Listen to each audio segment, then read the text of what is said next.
Hello, everybody. We are live. This is the Hockey Outsiders, episode number 4. Today is what's the date today? Today is Saturday, September 24th for you guys, right? In Edmonton, is that right? It is Saturday, September 25th at 11, almost 11 o'clock in the morning for me here in Taiwan. Um, I'm Mike Jensen. Go ahead, Thomas. I am Thomas J. Bruner, live from Edmonton. Live from Edmonton. I'm live in Taipei, Taiwan. We are going to have, hopefully, if everything works out properly, we are going to have Raj join us. He is actually at the ACC, lucky bugger. He will hopefully stream some live video for us from uh, the ACC in Toronto after Canada's big 5-3 win over the Russians. Did you watch the game, Thomas?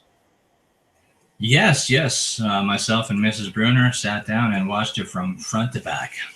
What'd you think? So it was a good one. Great game.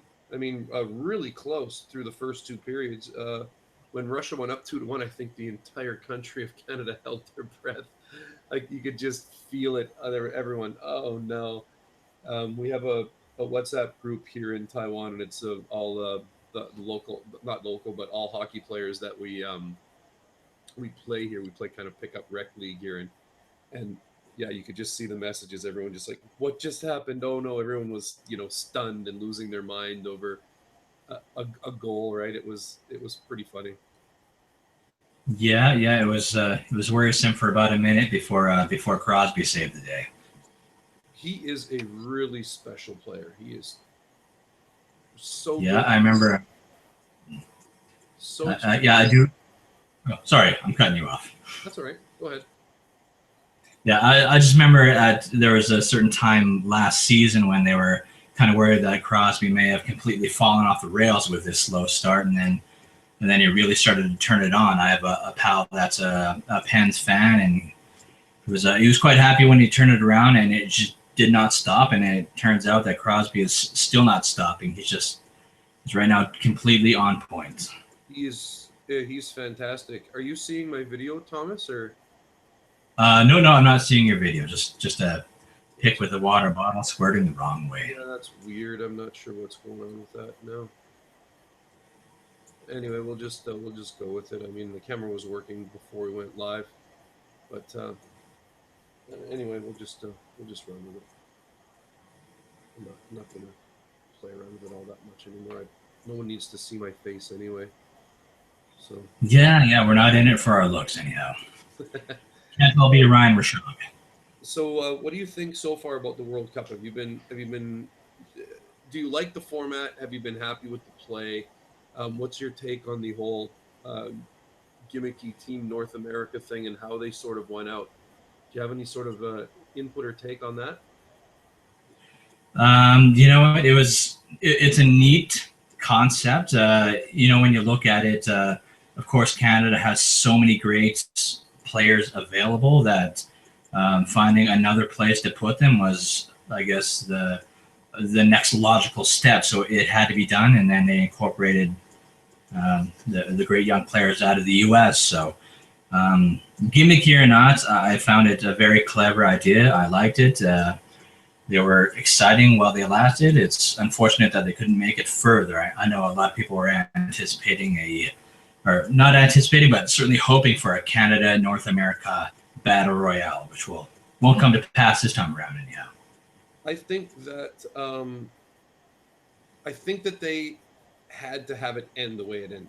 If you, I think that the NHL put themselves in a little bit of a situation where they had this they have this team that they were bringing in to um, to be super gimmicky in order to garner attention and garner fans and so on and so forth. But then they seen how much it sort of detracted away from the fan base of at the actual Team Canada, and I think that they sort of regretted making that happen because most of the people that I know were in the same sort of boat. They said, "Oh, especially Oiler fans, right? Because I mean, they had nobody that they felt close to that was in the World Cup. So Yeah, yeah, very much. they were sort of sitting on the outside, going, "Well, who do I cheer for now?" And then they get these guys come in, like Nugent Hopkins gets selected for Team North America. You've got obviously McDavid's there, and this group of young kids, and they played sort of run and gun style like the old Oilers teams that everyone remembers or heard about. You know what I mean? And I think that they sort of took a little bit of the attention away from Team Canada and to maybe a lesser extent Team USA as well. For certain fan bases where again you've got guys that they have an attachment to a certain player on a certain team, and then they sort of lose that attachment because that player's not playing on the main roster. He's down in on the Team North America, right? Oh yeah, very much so. I think the way that we see it the way we do is just because that we're very Edmonton focused, so that's where all of Edmonton's attention went, where all the players were. Should Everlay have made Canada or even Taylor Hall, we may have looked even harder, even though he's now with Jersey. But I think we may have paid more attention to Canada as well as North America. But that's just where our players were. That's where all our baskets were at the points, and now all our attention has focused towards Canada. So we're thumbs up for them. It's just the way the mop flops. It's no different than playoffs. If your team makes it, you focus on them, and then if your team gets kicked out, you kind of look for another team to latch onto that appeals to you in some way. So it's fine. I think that was the main reason. I think that the way that they went out, because someone had mentioned yesterday that they thought that maybe the coaching staff from Team North America made a huge mistake because they knew that they needed to score that goal in that game, but it's like they didn't even try. They didn't pull a goalie. They didn't, they weren't double shifting their top lines. They just sort of, we're just kind of like okay to do it.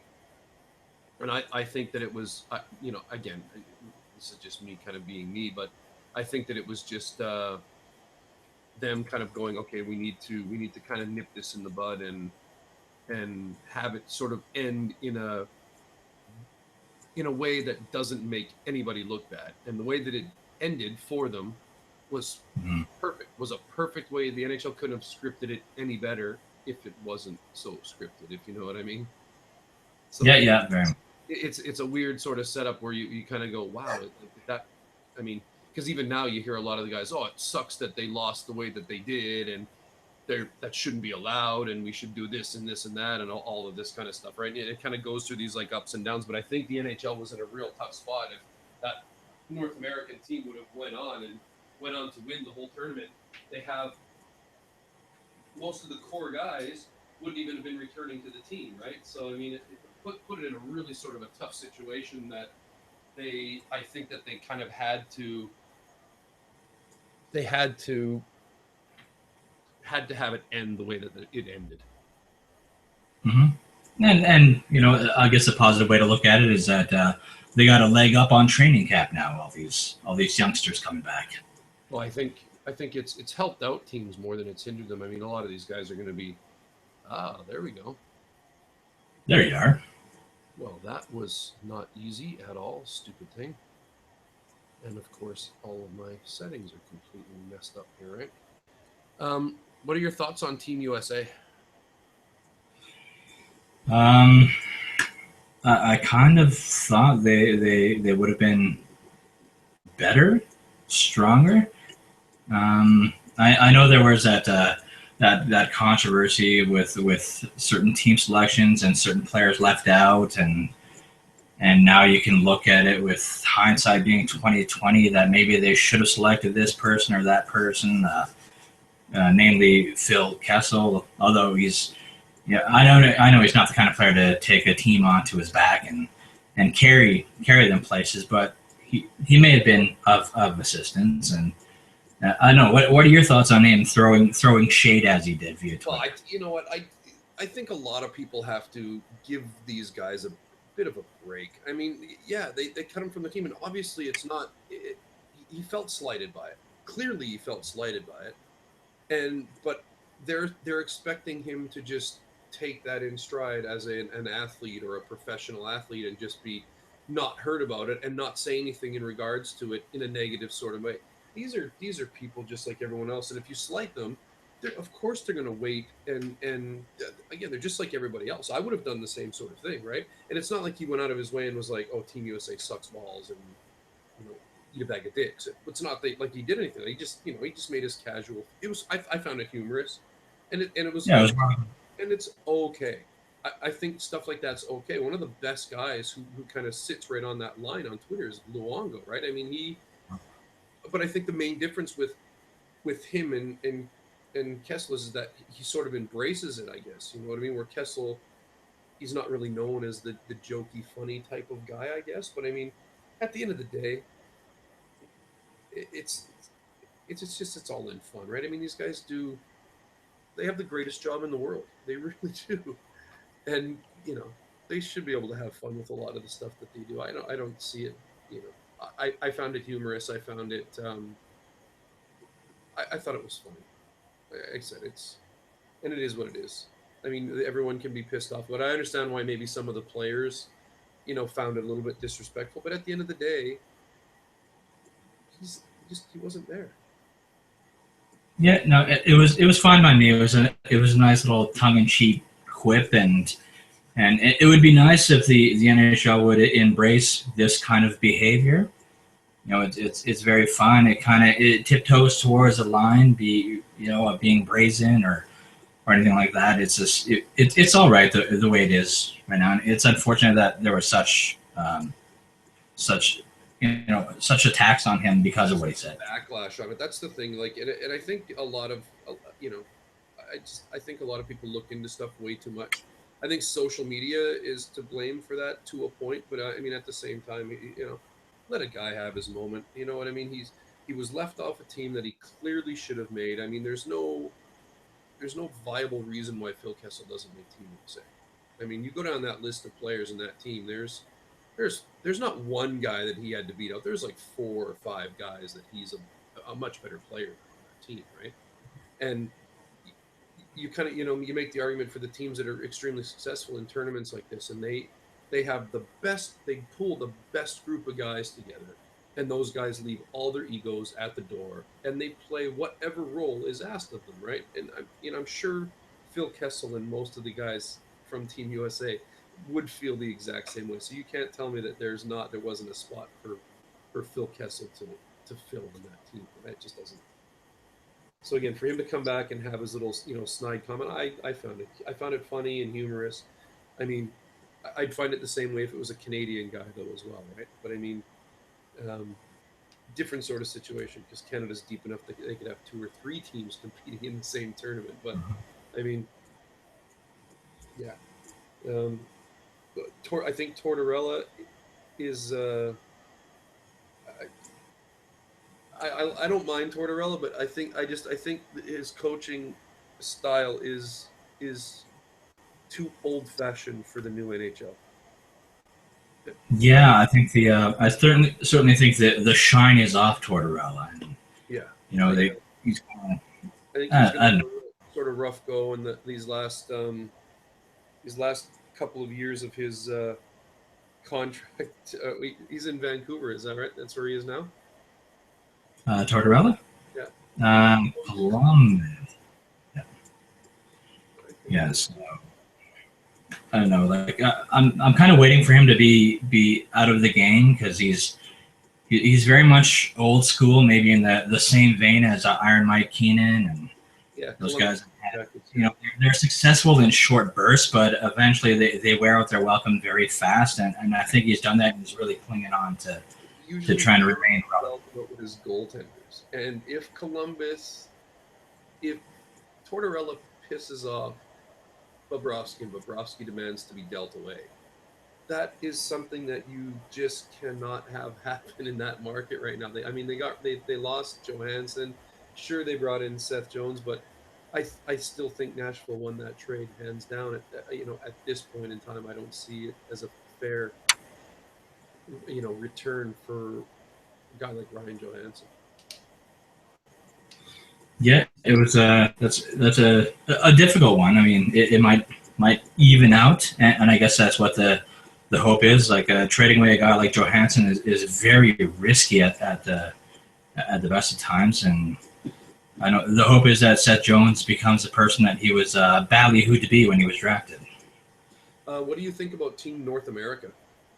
Or not, sorry, not Team North America, Team Europe, and their sudden sort of emergence as a powerhouse in this tournament? I think they have a very good shot at being in the finals. And they're headed by Mr. Kruger, I believe, right? That's correct. Yeah, they sure are. Yeah, no, that's certainly a feather in his cap because I know he was very unceremoniously dumped by the Oilers, and he's doing a great job. You know, I that firing was one of the worst times to be. One of the worst things that this team has done. The way that they did it and how they did it was just ridiculous to me. But I mean, that's yeah, not here or there. That's past. We'll move on from that. But yeah, yeah, it's very much. nice vindication for him. But they were, Mhm. I mean, after the first couple of preliminary games, they were sort of. I mean, a lot of people were saying that they were the worst team in the tournament, and they come out when the games are all real, and they killed the United States in that first game. Like they were all over the United States for long stretches of that first game.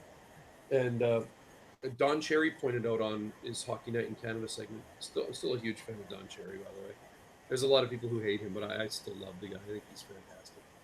But he pointed out that in the Toronto Sun, I don't know if you've seen this or not, but they had posted Euro trash question mark and had the Team Europe on the front cover there.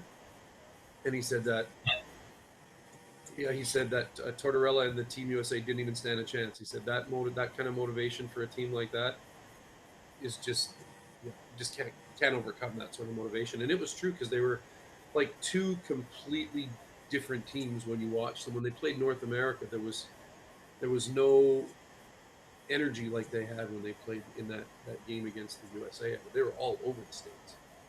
They they handled the states quite well. I was very impressed. I've been very impressed, and I do hope they go to the final. Of course, I don't hope they win, but I mean, would be it would be good vindication for them if they did end up making it to the final at least.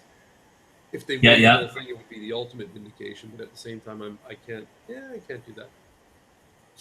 Can't go against Canada, especially when Oh no, North America said I don't have anybody to fall back on after that, right? yeah. But let's say hypothetically, should Canada fall, I would appreciate Team Europe being up there. Yeah, it would. Yeah, it would be my first choice after if it, not Team North America. I think Team Europe, I think, is a really good story if they were able to pull it off. Yeah, very Cinderella-esque. And going from quote unquote the worst team to actually winning it all would be a pretty cool storyline.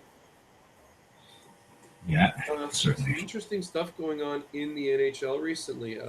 Jacob Trouba has asked to be dealt. So I'm not sure if it's 100% that he said that, but the news filtering through right now is that Jacob Trouba has asked to be dealt.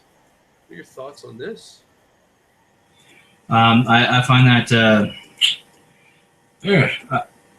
it's tough because for on the one side, you would love him to be part of the Edmonton Oilers, but on the other hand, you might want to distance yourself from a player that's young, not really established, already asking for trades, and that's it's very diva-esque.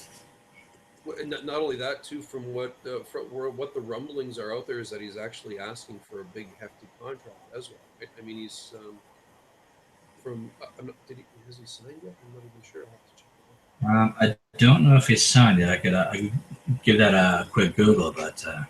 I'm doing that as well. But I think that he is. I think he's a free agent at this point. Or he's not signed. I'm not sure if he's a free agent or not. yeah. But I know either way, he said he's not going to camp at this point. So Yeah, that's but where it's standing. it's been picked up by everybody about 3 hours ago. I mean, CBC's got it, CBS has got it. It's everywhere. Sportsnet's written about it. Pretty much everybody has. Um, so if you're, what potential teams does Jacob Trouba go to? Um, well, I know that which team wouldn't want him because he's young, he's still up and coming, he's got potential, he's a rough and tumble player. He's a right-handed shot, if I believe so. Um, Does this open up a trade with the Islanders for um, the defenseman that wanted to be moved to either Winnipeg, Edmonton, or was it Calgary? oh, Hamonic, uh, Travis Hamonic. Do you that, think this sort of yeah, opens up the door for that Winnipeg Islanders swapping these two defensemen? I mean, I think at the end of the day, for next year at least, I think the Jets win that trade because I think as of right now, Hamonic is a better defenseman than Trouba. But I think maybe after year number two or year number three, I think Trouba might surpass Hamonic in that category. And it seems like a perfect fit for me where, again, I'm not sold that Hamonic is it revoked his trade request. I think that the issues with him that he wants to go back to family. I think that there are very those kind of reasons when you ask for a trade out are usually ones that you sort of stick by. Um, so I think this really opens up. I think that's the most viable and realistic trade is Trouba going to the Islanders in exchange for Travis Hamonic. Because again, when Hamonic was available, that is what they wanted back in return was an equal sort of defenseman. mhm. I Yeah, think no, it would. as much as I'd like to see Trouba in Oilers silks, I don't think the Jets would entertain anything that the others have as a return. I mean, Yeah, I don't. it's certainly difficult, and then once I know it's difficult to make an even trade once the player asks for a trade because you know that it's already complicated, and you're Maybe operating from a point of that weakness. scenario is both of them have asked for a trade, Ah, touche. so it kind of sits in the realm of we'll give you one for one. Yes, you're going to get the better player now, but you're going to get a younger player.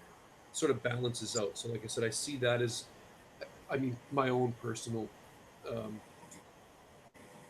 trade thought. That's my initial thought on it. If that happens, great. If it doesn't, that's great too. But that's what I think might happen in this situation. I think that, and I think it'll happen before the season starts.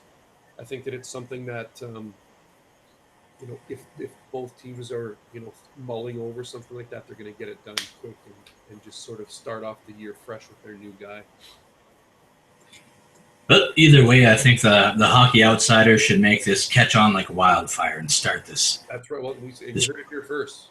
You've heard that from yeah, us first. That's my proposal, and if that happens, well, I better start getting mainstream time, I guess. Hey, start yeah. knocking on Sportsnet's door, maybe. Hey, like that's going to happen.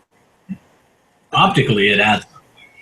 Again, I'd love to see him in Edmonton, but I don't think the Jets have a need for anything that the Oilers would be shopping, like an Eberle. I mean, an Eberle and a defensive prospect, yeah, maybe. I mean, I think it's second on the list to bringing in a guy like Hamonic. I think um, again, just for the way that the team is set up in Winnipeg and what the Islanders are looking for in return for Hamonic, right? Yeah, yeah, very much so. I I mean, do think the they Islanders might be able. have a Jordan Eberle on their team. Mhm. Yeah, I was thinking they might be able to live without with Trouba because I know they have a very strong defense. They have a lot of good players there, so they might be able to lose that and strengthen up another area. That's the only way it's possible if they see that particular aspect of it. But their lineup is so. I think the Jets are going to be a really good team, quite possibly this coming season. But in the next 2 to 3 years, I think they're going to be one of the better teams in the league. I think that their their team is looking really good. They're young, they're big, they're strong, they're fast. They've got uh, great depth all over the place. I mean, Mhm. Blake Wheeler's turned into an absolute beast. Bufflin is Bufflin. But yeah, I mean, they're looking really good. I think the only position in Winnipeg that they have to be worried about is their goaltending. But I think Connor Hellebuck last year proved that he's going to be the goalie of the future there in Winnipeg, and I think his future is quite bright. Yeah, so yeah, maybe if they can get Pavlich to hold on for just one more year and I think grow, they've got grow. a lot of really good players coming in. Uh, yeah, yeah, their team looks really good. Ehlers and Line A, sprinkle those guys in with guys like Shifley and Wheeler and Brian Little. Yeah, that's going to be a really good team. I think for. Like I said, I'm not sure about next year because there's still a little bit of a question mark in net. I mean, they've got Pavlik, but again, I'm not sold on Pavlik as a full time starting goaltender. He reminds me a lot of the Dallas goaltenders, Niemi and Lettinen. He's good for short stretches and then just sort of Yeah, kind of kind of I falls don't off. know if anybody will want Pavlich as a starter. Yeah. Um, what kind of a package do you think Edmonton could put together to make it more enticing than, let's say, maybe a possible Hamonic? How many first round picks would you toss in, or pick not even not first round picks, but picks would you make to maybe make it more of a tempting offer? Well, it would have to start out with probably Eberle as our only expendable forward. Something on defense. Hang on, I know everyone who watches this, or nobody's watching now, but anybody who watches this later on is going to chime in and say it's Yakupov. It's Yakupov. You know where I Yeah. stand with Yakupov. If you're in the Edmonton Oilers fan group, I wrote a thing on it yesterday. I think Yakupov's the keeper, and I think the expendable guy is Eberle as well as you, right? Yeah, well, even that, Yakupov is worth precious little right now. So Yeah, I think Eberle is certainly worth more. You'll need more to get a Jacob Trouba, yeah. plus a good defensive prospect. So Davidson, perhaps. Would you be okay giving up a Davidson for Trouba?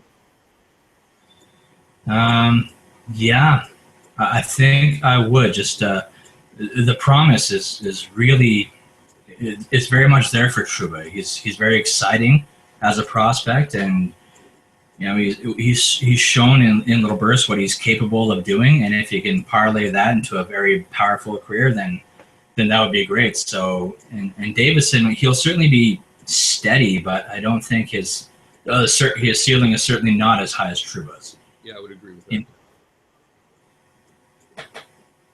Where so I would. do you think the Oilers are done making deals before the start of the season, or do you think they actually make one more deal before the season starts? There's lots of talk out there that the way that Ryan Nugent Hopkins has played, that there's actually an actual trade market for him. Do you think that the Oilers have been entertained getting rid of one of the centers at this point? No, I don't think they would do it now because I know that Draisaitl is he's shown to be very strong. He's had a decent tournament, but I think they would like to see him for another full year so they can really see what they have in Draisaitl before they let him go. Yeah, I agree with that as well. Another, I've mentioned this on I think all four of these podcasts that we've done, but I think another good trading partner might be the Anaheim Mighty Ducks as well because they're looking for some scoring punch up front, and they Mhm. have a plethora of really good young solid defensemen as well. Fowler, Vatanen, Lindholm, all of those guys are guys that have sort of been rumored that the Ducks would be dangling in order to get some scoring up front.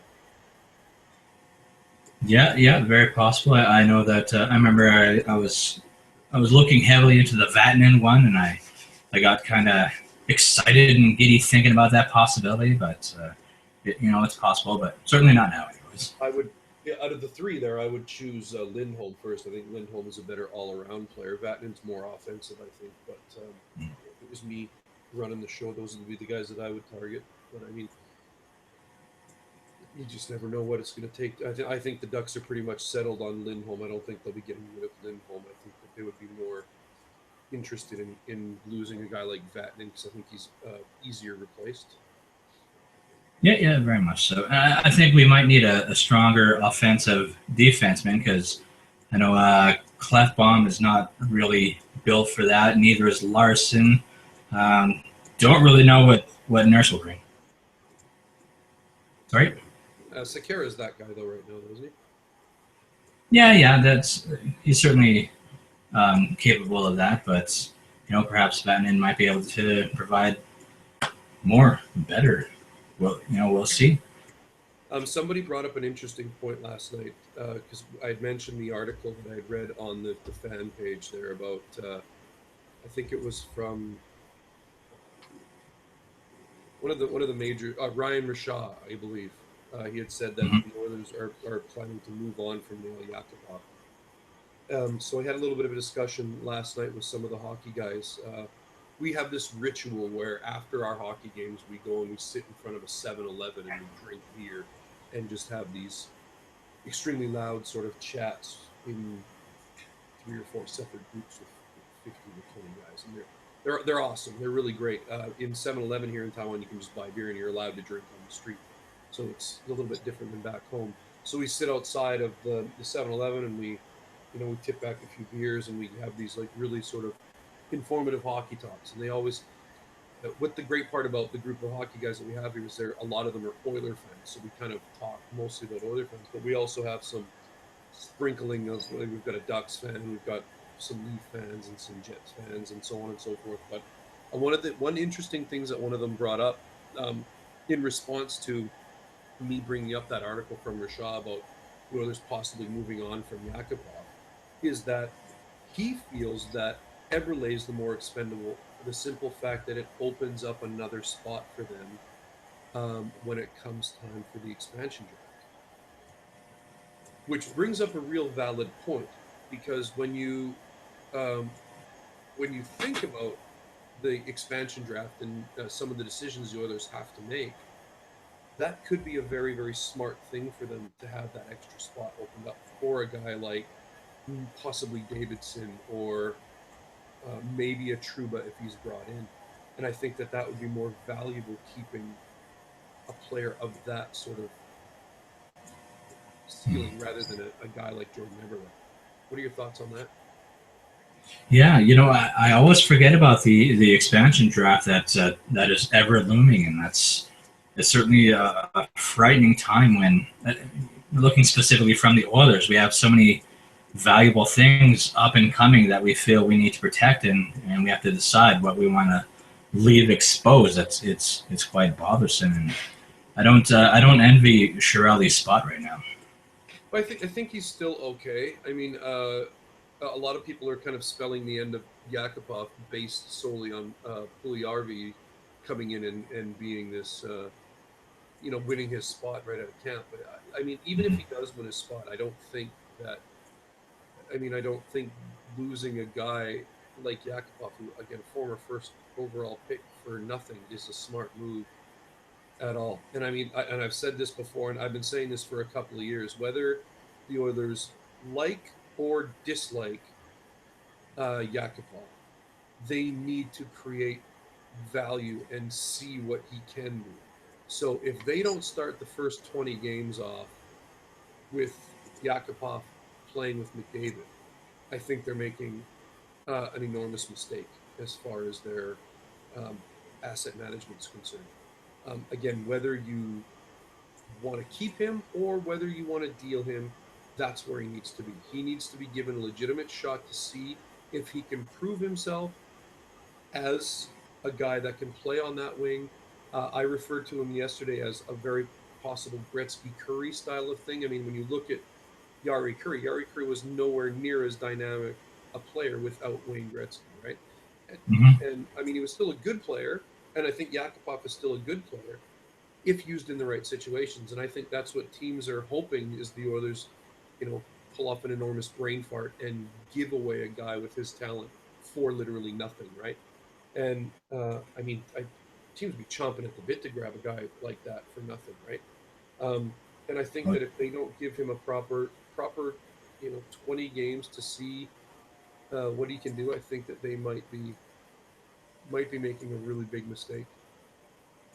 Yeah, I actually did not read that article by Rashog. I kind of looked at it and really brushed it off. I didn't find it. What was the basis of it? Like a Oh, he just said that they think that they're going to be moving on from Yakupov because he figures that Oilers management prefers Jordan Eberle, and that he hasn't really shown enough um, in order to actually to deserve a top six spot. But I like I said, my response to that was you look at the teams that are extremely successful in the NHL, guys. I'm going to use Chicago for this example, but they brought in Panarin, right? And Panarin Mhm. is a strictly offensive minded player. So what did they do to make him succeed? They put him with their best offensive player. And I think the others need to sort of embrace what that sort of a mindset when it comes to, like, they're drafting players that are offensive minded players, but then they're trying to change their game to be two-way forwards. Well, some players just aren't two-way forwards, and that's just the way it is. Patrick Kane is not a two-way forward. Panarin is not a two-way forward. They're they're two-way in a sense that, yeah, they don't get scored on because they're too busy filling the net with pucks. And I think Mhm. Yakupov is very much in that mold.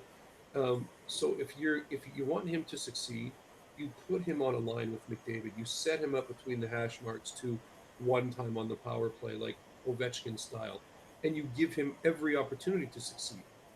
Then, when he has some value, if you want to move on from him, ship him away. At least then you'll get something in return. You don't give up a former first overall pick for nothing. Yeah, yeah, very much so. You know what? I don't. I think I was right in not reading this article because it doesn't make sense to trade him now because he's worth nothing, which means that they'll get nothing. And so hypothetically, if they are going to trade him, they're going to be doing it at a later date when and if his value is up. Well, he said So that they're entertaining sort of moving on from him, just because the time is now. Again, with Puliarvi here, they're thinking that, it's just time. It's just time that they move on from him.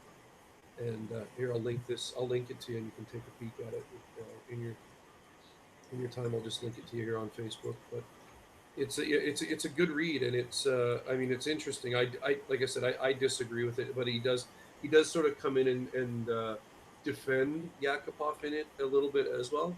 So it's not just kind of, you know shitting all over Yakupov as a player. He just says that he hasn't really been given a proper shot. And stats show, although someone did point out that if you take a closer look at the stats, that it's not true, that Yakupov actually played better with McDavid than Eberle did. mhm.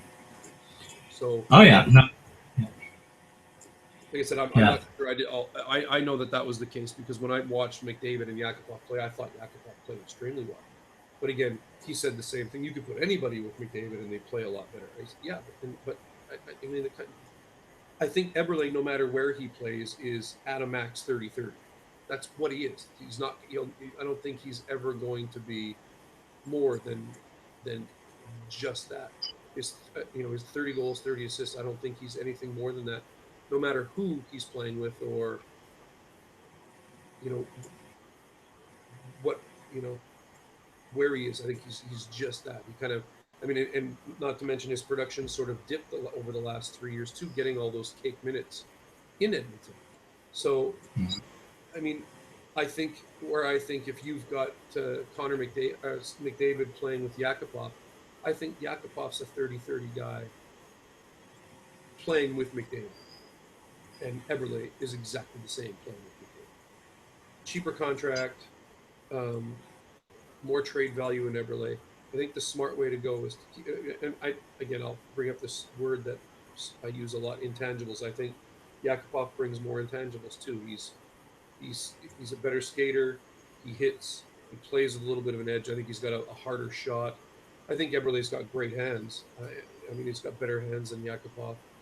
But I just think that the smart thing to do is to get rid of Eberle, bring in, strengthen a position that's a little bit weaker, and let Yakupov at least give him a shot to prove himself for the first 20 games. Yeah, yeah. No, they certainly have to give him his due diligence and see if he can achieve what they brought him in for the first place, and hopefully that it pans out as we all hope it would, because he could go down on his route as one of the biggest busts of all time. Up there with Dag. That would be horrible. But yeah, I just don't see it. Like I said, he was highly touted for a reason. It's not like he just woke up one day and forgot how to play hockey or forgot how to score. It's just it doesn't make sense to me that people kind of think that he's just he's horrible now. But it's not that he's horrible now. He's still a hockey player. He's still got tons of talent. It's just a matter of playing him in the right place, I think. And I think that for the first 20 games, you give him a legitimate shot. And if they don't like it at the end of the day, okay, yeah, then by all means, cut your ties and move on from him. But I don't think they've given him a proper shot. I think they've mismanaged him. They've misused him from day one. And from all indications, from what I hear, I mean, he's got a great attitude. Um, from what I've heard, I mean, they say he works really hard. He's trying really hard to be the player that they want him to be. But some guys just can't be. Like Ryan Nugent Hopkins is a great two-way center.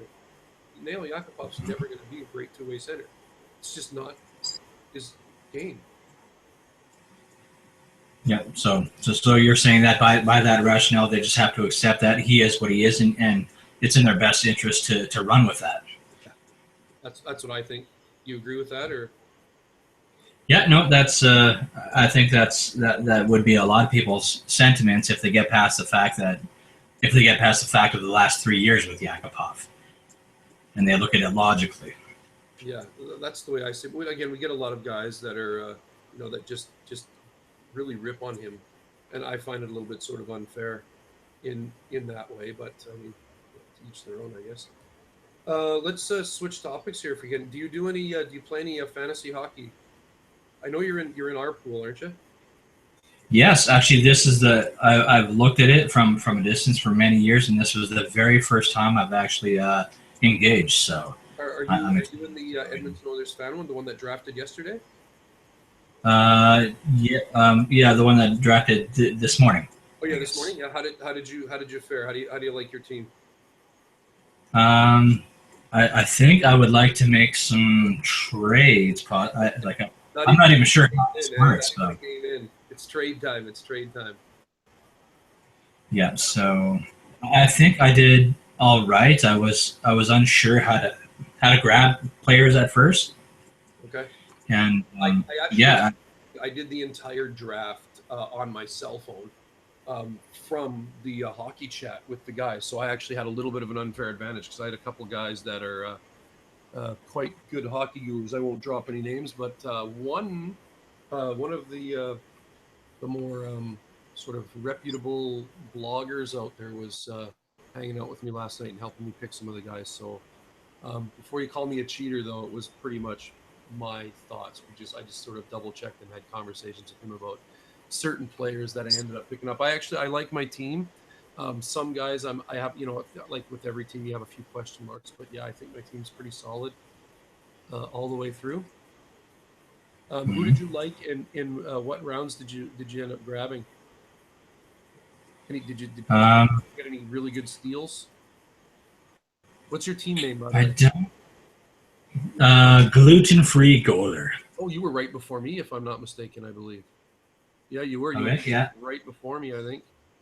Oh, right after me. Yeah, so You were right after me. hammer number one. Yeah, I ended up picking 8th in this one. Yeah, so yeah, you were right behind me in 9th. Getting Stamkos in 9th is not a bad score there, I'd say. Yeah, it was all right. It was all right. When I saw the spot I was picking, I'm like, all the good guys are going to be gone. You got Taylor Hall. You took Taylor Hall over Malkin. That's interesting. Yeah, you know what? I had a hard time seeing what was available. I've never done this before, so I was like, oh, okay. Damn it. Yeah. Yeah, so I'll just do a little bit of a quick rundown on how it sort of went for me and for you. What I'll do is I'll just look at our teams and kind of go through the list of guys that we ended up getting. Connor McDavid, no surprise, in an Edmonton Oilers fan page pool, goes first overall. It's shocking. Mhm. But anyway, I ended up picking eighth in this one, and my team breaks down as follows. With my first pick, I ended up with John Tavares. With the 21st pick on the way back, Malkin, Bufflin, Jake Allen, Shea Weber, Devin Dubnik, Marc Andre Fleury. I thought Marc Andre Fleury being 92nd in the seventh round was a nice pickup for me, especially considering that uh, what's his name is Matt Murray is down with the injury to start the year off. I think Marc Andre Fleury comes out with the man on fire and wins his job back. Um, Jacob Voracek, Mark Stone, Tyler Johnson, who I think is another great pick in the 10th round. David Backus, Patrick Marlowe in the 12th, which is I like him being there. He's going to put up some good points. Mikko Koivu, Jordan Stahl, Leo Komarov, Paul Stastny in the 16th is a nice steal for me. Vander Kane, Charlie Coyle, Nick Foligno, Radko Gudas, and Francois Beauchemin round out my team. Nice. Thomas's gluten-free, what is it, gluten-free goaler? Yeah, I stole that term goaler from John Cratchiani. He used to say, I used to play goaler. It's good. Did you want to read yours off, or do you want me to do it? You could, actually my phone is frozen as all hell right now. So Okay, all right, no worries. I've got mine loaded up here. You got so in the first round you got Stamkos, followed by Hall, Duncan Keith, Brian Elliott. Interesting. I Eric was, Stahl. Dreisaitl's nice. Yeah, Dreisaitl could be a nice pick in the sixth. possibly. Krejci, Tyson Berry, Ryan Suter, Sami Vatanen, Marian Hossa, Ryan Callahan, Nino Niederreiter, Antti Niemi, Maroon, Bergenheim, Killorn, Nurse, Tanner Pearson, Jimmy Howard, and Ryan Strome. That's not bad. I think Ryan Strome will be a nice pickup for you. I think he's going to have a breakout year this year. That's what they said online, so I ran with it. I think Some of them were off for me. he's going to have a nice breakout year. A little bit of advice from me to you, if you don't mind. I think he's a free agent in this pool as well. But if you're looking to, you can maybe, I don't know if you have any injured guys or not, but you might want to pick up Lettinen as well, because then you're guaranteed every Dallas start. Okay. And I think Dallas will be winning a lot more games than they lose this year. Oh yeah. If you've already got Niemi, I'm not sure, maybe he's not available. Oh, he's not available. But if Niemi ends up starting the year, I'm pretty sure he'll get dropped. You should probably look at picking him up, because it's always good to have the first string in the backup, especially when it comes to a team like the Dallas Stars. Again, they're going to win more games than they lose. Probably. Any advice for mine? Sorry? Any advice for mine? You know what? I would give you some if I can look at all this stuff, but everything I had ready is on this phone that actually will not start right now. So I'm gonna have to talk to Bruno when I have a free minute. Yeah. What else were we going to talk about today? I can't remember what I wrote. The Atlantic Division. Yeah. Let's do a little breakdown of the Atlantic Division. Last week, I don't know if you watched. Did you watch the last podcast we did? Yes, I did. I had to break away for a bit, but I did come back for. I remember you were commenting on it as well, and you did kind of chime in with your Metropolitan standings as well. But what we'll do is we'll just go over them one more time, and then we'll move on to the Atlantic. Who do you got finishing first, second, third, fourth, and then bottom dwellers in the Metro? So we'll just recap the Metro, and then we'll go to the Atlantic. Okay, let me just get all the players available. Like I said, I had everything available to talk to on here, so. I'll link it to you in the Facebook chat here. Hang on. Check it out. Here you go.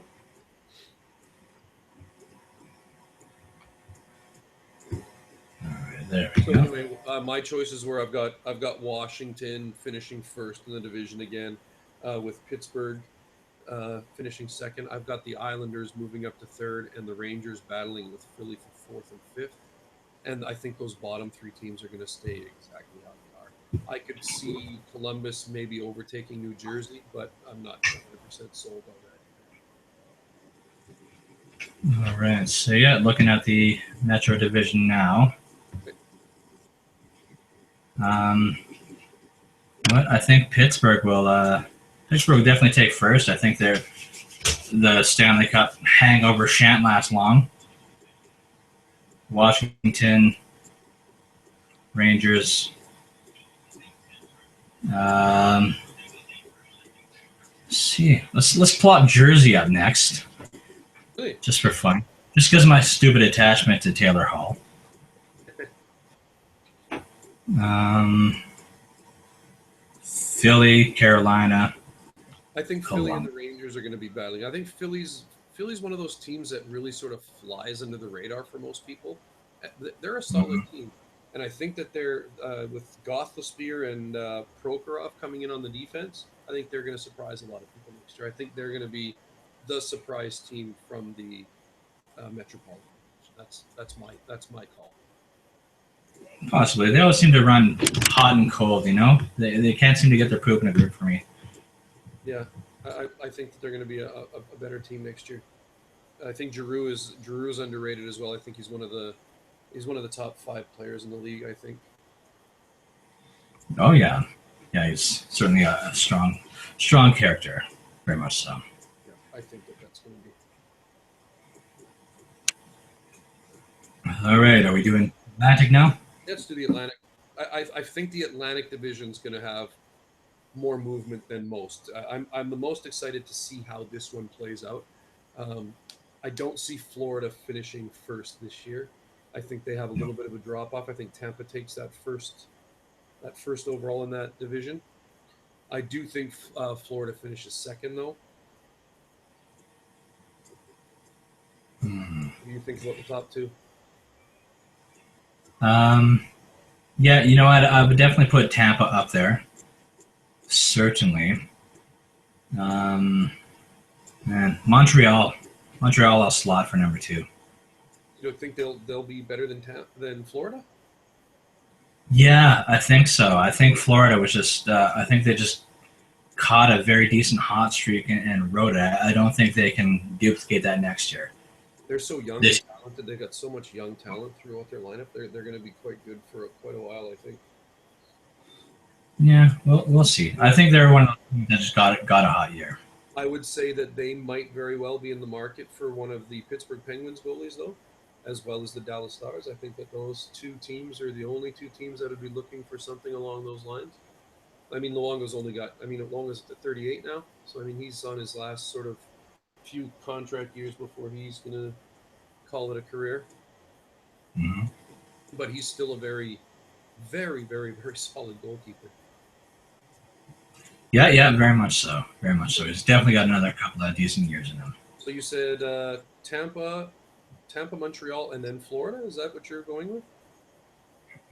Tampa, Montreal, Boston. Tampa, Montreal, Boston. I'm a little bit different than you. I do agree that Montreal is going to be up there, but I think it goes Tampa, Florida, Montreal, and my dark horse for this division is the Buffalo Sabres.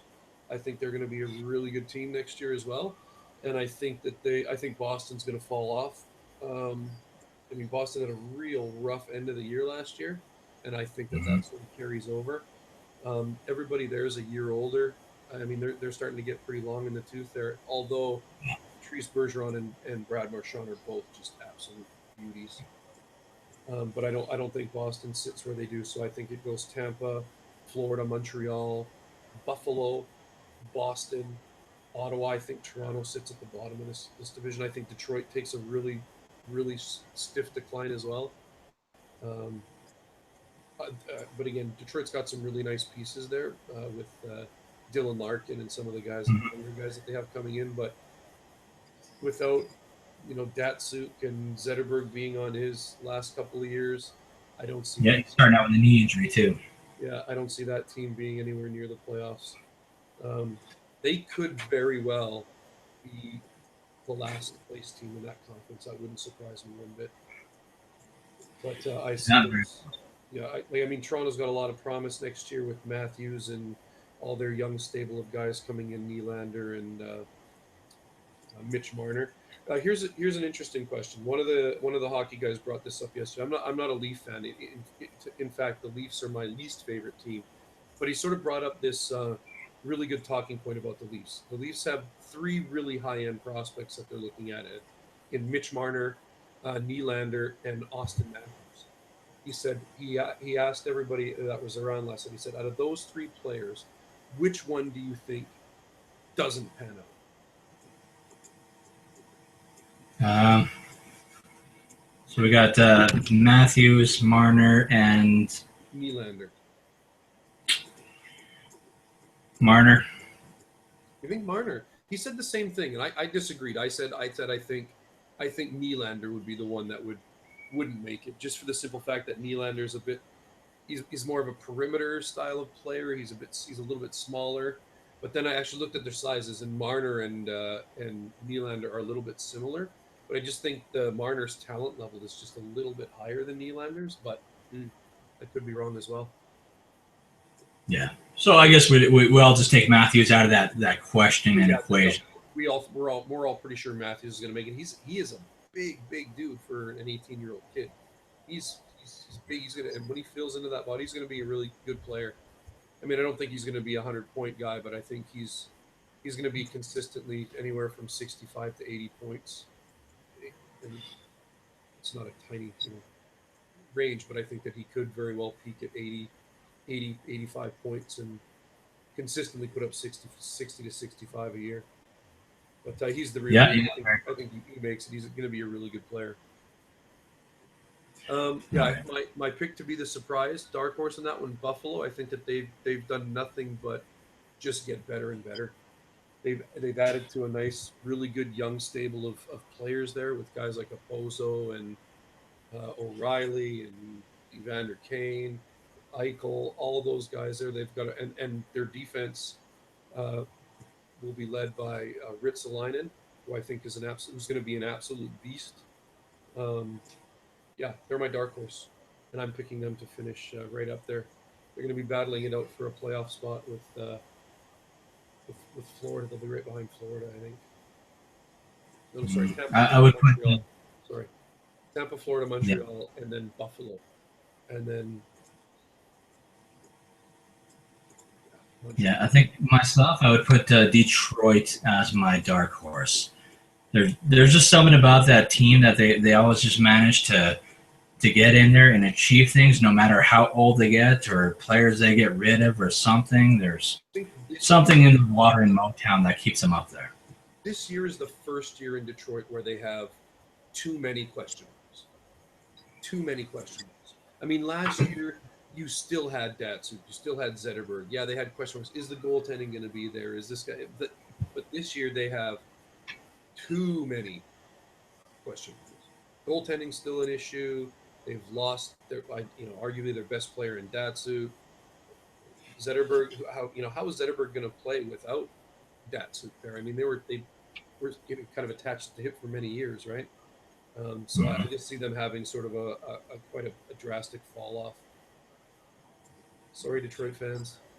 It's great for me because I've got a good buddy of mine here who's a Detroit fan, and it's about time they start doing something in the opposite direction of winning because they've been too good for too damn long. So hoping that's How do what you happens. think Mike Green does in Detroit? I think yeah, that's again another really big question mark. I just don't. He's just your prototypical offensive defenseman. I just don't think he's not a game changer. I just don't think he's a game changer. Yeah, Especially now that intriguing. he's just getting up there in age as well. I just don't, like I said, so many question marks there in Detroit. Cronwall's a year older, Green's a year older. They don't really have much depth on defense coming up from the younger guys. I mean, yeah, they've got some really promising forwards in Nyquist, Tatar, Larkin. I think Larkin's an absolute beauty. That kid's going to be really good for a long time. But those guys aren't ready to take it and put that team on their back and lead them into the playoffs. I just don't see it happening. And again, when you've got Mrazek and Jimmy Howard, that's that's a really scary goaltending tandem to go into a season with, especially how inconsistent they played last year, right? Yeah. Jimmy Howard's a bit dodgy as a starter. So So that's what I mean. I just think too many question marks there. I think every other team still got, I think Montreal with Carey Price is going to be a better, and I think in the short term, Weber is going to fill in just nice, like really nicely in Montreal. And again, they have a lot of weaker teams that they play 6, 7, 8 times a year in Columbus and Toronto and Ottawa, um, Detroit again playing. Where a lot of the other division, a lot of the other not the other division, the other conference doesn't really have that sort of luxury. I think that the Western Conference is a lot tougher of a conference than the East. So that's another reason why I'm picking Buffalo to have a nice turnaround year this year, because again they'll just be playing teams that just don't have the depth multiple times throughout a year, and I think they'll just depth wise they'll just be able to pull themselves into or close to a playoff spot. all right. With Montreal, your thoughts on Radulov and how he'll what effect he'll have? I'm not sold on Radulov. I mean, I think it was a safe bet for Montreal to sign him. Like, I mean, the contract doesn't hurt him. It's a 2 year deal, 1 or 2 year deal. Doesn't handcuff him, cap wise. He was a free addition. I mean, they didn't give up anything to get him, so it's not. I don't think it's a horrible chance to take, but I'm not. I'm definitely not sold on him as a game changer or a player that's gonna make that big of a difference for your team on the ice. Hmm. Possibly, he did decent in the KHL, and his time in the NHL was decent enough. I peg him around 60 points, 70 if he has a very positive year. That's my thoughts on Radulov 60 here. points, you think, from Radulov? Has he Yeah, ever put that's my 60 points in thoughts. the NHL? Pardon me? Has he ever put up that many points in the NHL? I think he's hovered around there. I'm pretty sure he's I think he's beneath a point a game, like certainly, but Let's see. What did he do last year? I'm going to take a peek here now. I don't think he's been anywhere near that. Let's see. It was in Nashville. Yeah, his highest point total is 58 in 81. That was in Nashville, but then the year before that was 37 and 64. Ugh. Yeah, I don't know. I'm not sure. He's been one of those kind of guys that seems to have a really good game in the KHL, but just when it doesn't translate over to the NHL very well. possibly. I think he might have like one of those something to prove years. Very possibly. Depends who he's playing with too. I mean, if he ends up playing with Galchenyuk, I think Galchenyuk could have a nice year next year, which should please a lot of the Montreal fans. I think Galchenyuk is ready to take that sort of step to be the go-to guy, and I think he's definitely a good enough player to do that. Um, and it's sort of his time. Those players that kind of make that step come in right around here. This is what, third or fourth year in the league, and he's ready to make that step and become more of an impact player. Um, but again, the whole team, which was proven last year, kind of hinges on Carey Price, and that's a bit of a scary thought when you think about it. So yeah, Yeah, very much. I do think they turn it around though. Again, the team is just too good to be where they finished off last year. That's why I've got them sitting in third. They could very well be right there point wise with Florida. I mean, you could interchange Montreal with Florida, and wouldn't be surprising to me. I do think Tampa. I think Tampa runs away with it next year, though. I think they're my early. They're my early pick to be the Stanley Cup champions next year. The Tampa Bay Lightning. Well, I certainly do wish Stamkos the best. Yeah, I think they're gonna be quite good. So, all right. Any other thoughts on the Atlantic Division? No, I think we've pretty much wrapped it up. I think as well as hope that Toronto hovers near the bottom, just because it's Toronto. I'm with you there. It's one of those teams that you love to hate, It's not unless Toronto. it's not the team itself. It's just everyone that covers the team is so. Well, like I said, I mentioned to you before that I watch another podcast, and you get so tired of hearing, "Oh yeah, Stamkos is coming to Toronto. He's always wanted to go to Toronto." They say that about everybody, right? And Yeah. the truthful fact of the matter is, not very many players want to go back home.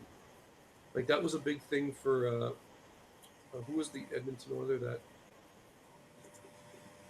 he was an Edmonton boy, and he had no interest in coming back. It was just a few years back. I'll remember it at a later date anyway. But yeah, it was a good show. We can wrap it up here. And the next one, I have to say sorry. Raj was supposed to be here live from the ACC. I'm not sure he was here live post post live the post live show. He was here.